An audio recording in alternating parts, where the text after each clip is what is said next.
ఐదేళ్లుగా ఆ నగరంలో ఎటు చూసినా కోలాహలం, సైరన్లతో వాహనాల సందడి, చిన్న చిన్న కార్యక్రమాలకు కూడా కావాల్సినంత హడావిడి. నిత్యం ప్రజల్లో ఉంటున్నామన్న ఫీల్ కోసం తెగ తాపత్రయపడ్డారు అక్కడి నేతలు. కానీ ఇప్పుడు సీన్ సితారాయింది. పదవులు పోతే పరువు పోయినట్టేనా? అధికారం ఉంటేనే ప్రజల్లోకి వస్తారా? మంది మార్బలం లేకుంటే ప్రజా సమస్యలు పట్టవా? అవును, ఇప్పుడు ఆ నగర ప్రజల్లో 1,00,000 ప్రశ్నలు. ఎవరా నేతలు? ఎందుకింత నైరాస్యం?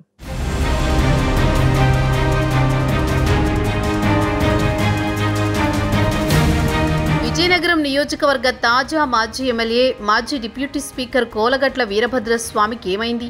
5 ఏళ్లుగా సందుల్లో గొంతుల్లో కూడా చిన్న చిన్న దుకాణాలు ప్రారంభోత్సవాల్లో కూడా కనిపించిన ఆ నాయకుడు ఇప్పుడు ఏమైపోయారు? ఏం చేస్తున్నారు? కోటరీ కొంప ముంచిందని మదనపడుతున్నారా? లేక నమ్ముకున్న ప్రజలు తిరస్కరించారన్న ఆవేదనతో ఉన్నారా?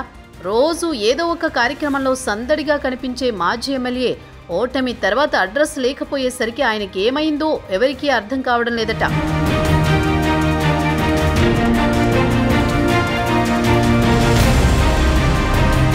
ఐదేళ్లు, అంతకు ముందు 2019 ఎన్నికల్లో గెలుపు కోసం మరో 2 ఏళ్లు ప్రజల మధ్య తిరుగుతూ హడావుడి చేసిన వీరభద్రస్వామి 2024 ఎన్నికల ఫలితాల తర్వాత సైలెంట్ మోడ్లోకి వెళ్లిపోయారట.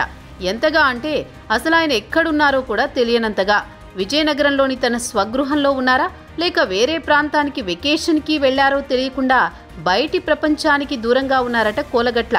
2019 ఎన్నికల్లో కోలగట్ల ప్రయత్నం, ఎదుర్కొన్న సవాళ్లు, వేసిన ప్రణాళికలు ఆయన్ని ఎమ్మెల్యేగా నిలబెట్టాయి.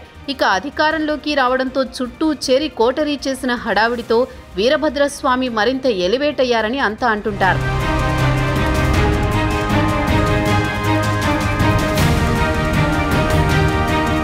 అందరికీ అందుబాటులో ఉన్నానని కోలగట్ల వీరభద్రస్వామి అనుకున్నా ఆయన చుట్టూ చేరిన కోటరీ కళ్లకు గంతలు కట్టిందనే అభిప్రాయం ఉంది. తన కనుసన్నల్లో విజయనగరంలో పట్టు నిలబెట్టుకున్నానని అనుకున్నారు కోలగట్ల.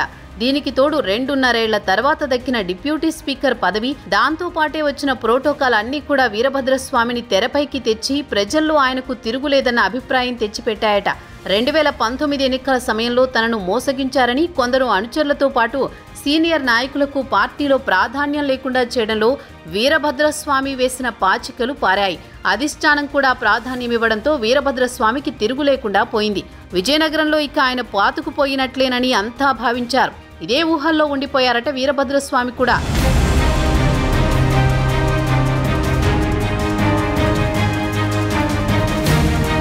విజయనగరంలో ప్రోటోకాల్ హడావుడి వీరభద్రస్వామిని గట్టెక్కించలేదు.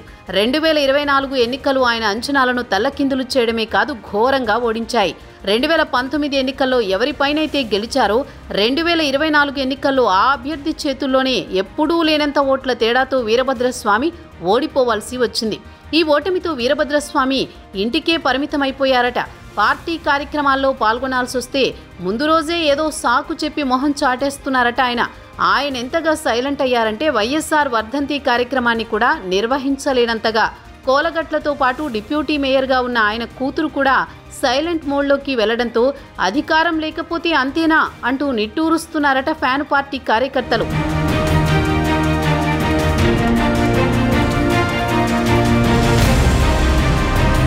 వైసీపీ అధికారంలో ఉండగా కోలగట్ల చుట్టూ తిరిగిన కొంతమంది తమ దారి తాము చూసుకుంటున్నారు. అంతా సవ్యంగా జరిగితే 2024 ఎన్నికల్లో తమ కూతురుని ఎమ్మెల్యేగా నిలబెట్టి తాను రెస్ట్ తీసుకుందామనుకున్నారు కోలగట్ల. అయితే అధినేత గ్రీన్ సిగ్నల్ ఇవ్వకపోవడంతో వీరభద్రస్వామి బరిలోకి దిగాల్సి వచ్చింది. దీంతో ఈ ఎన్నికల తర్వాతైనా వారసురాలికి బాధ్యతలు అప్పగించాలని భావించారట కోలగట్ల. దానికోసం గట్టి పునాదులు వేసుకున్నాననే భ్రమలోనే ఇన్నాళ్లు ఉన్నారట ఆయన. కానీ ఫలితాలు చూశాకే కోలగట్లకు తత్వం బోధపడిందంటున్నారు. కోలగట్ల ఓటమి నుంచి తేరుకోవడానికి ఇంకా కొంత సమయం పట్టేలా ఉందంటున్నారు ఆయన అనుచరులు.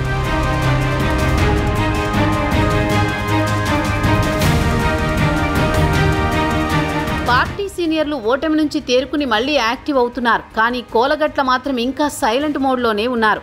ఆయన మౌనం ఎన్నాళ్లన్న చర్చ పార్టీలో జరుగుతోంది.